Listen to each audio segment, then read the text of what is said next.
9월 11일부터 10월 5일까지 수시 1차 원서 접수가 진행되었고 수시 1차 면접도 어느 정도 마무리되어 가고 있습니다. 이제 슬슬 지원학교에 대한 결과가 나올 텐데요. 수시 1차에 지원했는데 면접을 잘 못 보셨거나 애초에 1차 지원 시기에 지원을 못 하셨거나 턱없이 낮은 학점으로 지원하셨던 모든 분들 당연히 수시 2차 도전을 고려하고 계실 거예요. 그동안 몇백 명의 학생분들을 상담하며 또 합격하는 친구들과 그렇지 못한 친구들을 수차례 보았습니다. 입시를 준비 중인 학생들에게 필요한 조언들과 수시 2차 지원을 하면서 참고할 만한 부분을 알려드리려고 합니다. 입시의 합격률을 높이고자 하는 분들은 주의 깊게 봐주셨으면 좋겠습니다. 영상에서 설명드릴 핵심 내용은 다음과 같습니다. 팩트만 말씀드릴게요. 수시 1차에 쇼부를 보지 못한다면 내년 입시 준비를 빠르게 시작하셔야 합니다. 학교 입시를 준비하다 보면 고3 때와 무척이나 닮아 있어요. 대학 진학 상담을 할 때 담임 선생님이 넌 여기 쓰면 해볼만 하다 라고 하는 말만 듣고 그냥 지원하는 경우가 많은데 간호대조자 전형 지원할 때도 막상 본인은 잘 모르고 지원하는 학생들이 너무 많아요. 나이만 그때보다 조금 더 먹었을 뿐이지 성인이 되어 다시 입시를 준비하면서도 나의 진로고 미래인데 너무 무책임한 학생들이 많다는 걸 매번 깨닫게 되죠. 수시 2차 준비하시는 분들, 정시 지원하시는 분들, 수시 1차에 합격하지 못한다면 합격 가능성은 반토막 납니다. 현재 본인의 상황을 객관적으로 점검하셨으면 합니다. 전국에는 136개의 전문대학이 있습니다. 이 중 85개의 대학의 간호학과가 개설이 되어 있는데 수시 1차에 지원할 수 있는 학교는 76개입니다. 수시 1차 총 모집 인원은 2,318명이죠. 또 수시 2차에서 지원 가능한 학교는 46개입니다. 수시 2차 총 모집 인원은 516명입니다. 마지막으로 정시에 지원할 수 있는 학교는 60개입니다. 학교는 수시 2차보다 많지만 뽑는 인원은 총 393명입니다. 한 학교당 평균적으로 200에서 300명, 많게는 400명, 500명까지 지원을 하는 편이에요. 이번 수시 1차 지원 인원 경쟁률 등을 보면 대략적으로 알 수 있습니다. 가장 많이 뽑는 시기에 떨어졌다면 점점 인원이 적어지는 2차나 정시엔 당연히 그 가능성이 떨어지겠죠. 수시 2차와 정시에 뽑는 학교 목록들은 댓글 링크를 타고 와서 쪽지 남겨주세요.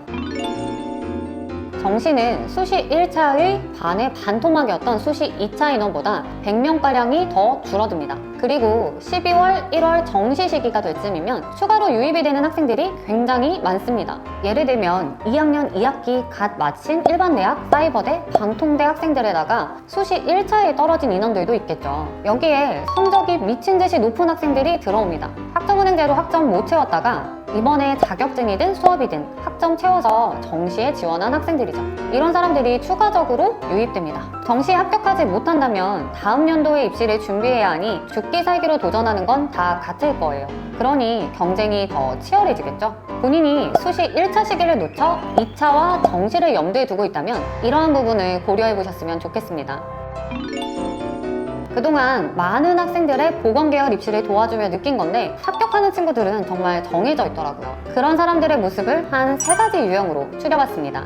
입시의 실패를 피하고 싶다면 이런 유형에 속하는 사람이 되려고 노력해보시기 바랍니다. 첫 번째는 자기 객관화가 잘 되어 있는 사람입니다. 본인이 4.0 이상의 학점이 되면 프리패스라고 생각하는 분 분명 계실 텐데요. 절대 그렇지 않습니다. 성적 100으로 보는 학교에서 확률이 높아지는 것이지 무조건적이진 않아요. 성적 60, 면접 40이나 면접 60, 성적 40 전형 등 면접 비중이 높은 수도권 학교들도 4.0 이상의 성적을 가진 사람들은 수두룩합니다. 그러니 자만하시면 안 되고 다른 부족한 것들을 채워나가도록 노력하셔야 합니다. 두 번째는 담당 멘토의 말에 신뢰를 할 수 있어야 해요. 입시고 진로이니만큼 한 멘토에게 상담받고 결정하는 건 위험합니다. 그러다 보니 상담을 여러 군데 받으면서 찾는 건 당연하죠. 하지만 담당 멘토가 어느 정도 검증되고 전문가라는 것을 인지하셨다면 그 멘토의 말을 들으셔야 합니다. 일부러 안 좋은 길을 안내할 사람은 없으니까요. 정확하지 않은 정보를 어디서 듣고 와서 이렇다던데 맞나요? 이런 생각으로 의심을 하거나 자신의 생각으로 고집을 부려서 결국 본인의 생각대로만 한다면 멘토가 있을 필요가 없겠죠. 이에 따라 안타까운 결과가 생긴 사례도 많이 보았습니다. 세 번째는 완벽한 사람이 아닌 완성형의 사람이 되려는 자세입니다. 처음부터 잘하는 사람은 드물어요.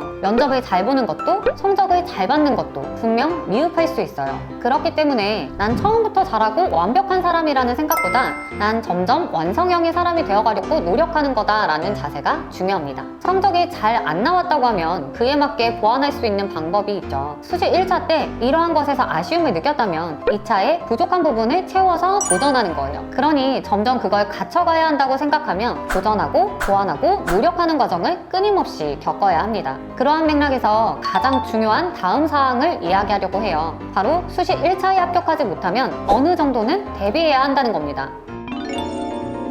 본인이 어디를 가도 상관없다. 입학만 시켜주면 섬이든 외딴 지역이든 가겠다 하시는 분들은 해당 사항이 안 되니 영상을 끄셔도 됩니다. 하지만 그래도 이왕 시작한 거 조금 더 노력해서 각 지역 인기 대학의 수도권 대학에 가고 싶고 면접은 자신이 없으니 성적으로만 가야겠다고 마음먹은 분들이 계실 거예요. 이미 수시 1차라는 가장 가능성이 높은 시기를 떠나보냈어요. 그러니 수시 2차, 정시도 안 될 가능성은 어느 정도 생각하셔야 합니다. 학점은행제는 2월과 8월에만 학위가 나와요. 지금부터 가장 빠르게 학위를 받을 수 있는 시기는 24년도 2월이고요. 그 다음은 24년도 8월이에요. 24년도 8월엔 학위를 따놔야 내년 수시 1차를 지원할 수 있습니다. 모든 대학에 지원할 수 있는 조건을 만들 수 있는 거죠. 내가 학위를 받은 사람인지 아닌 사람인지에 따라 지원 학교의 개수가 현저히 적어지고 그에 따라 당연히 합격 확률도 낮아집니다. 학위를 취득하면 85개 대학에 지원할 수 있는 걸 40개 대학 정도로 줄여서 지원하게 되니 가능성이 절반으로 줄어드는 거죠. 그렇기 때문에 이번 입시 실패를 겪은 분들은 실패를 경험해봤기 때문에 철저하게 보완해서 미리 준비해야 하고 아직 입시 준비를 시작하지 않은 분들은 빨리 시작하셔야 합니다. 마무리하겠습니다. 학점은행제 대졸자 전형을 준비하는 학생들 목록입니다. 내년 수시 1차를 지원하고 싶으시다면 올해 11월 14일 전에는 반드시 시작해야 합니다. 그 이후에 시작하면 수시 1차까지는 지원 자격 만드는 건 불가능합니다. 내년에 남들보다 유리한 조건을 만들고 싶다면 문의 남겨주시기 바랍니다. 감사합니다. 진프로였습니다.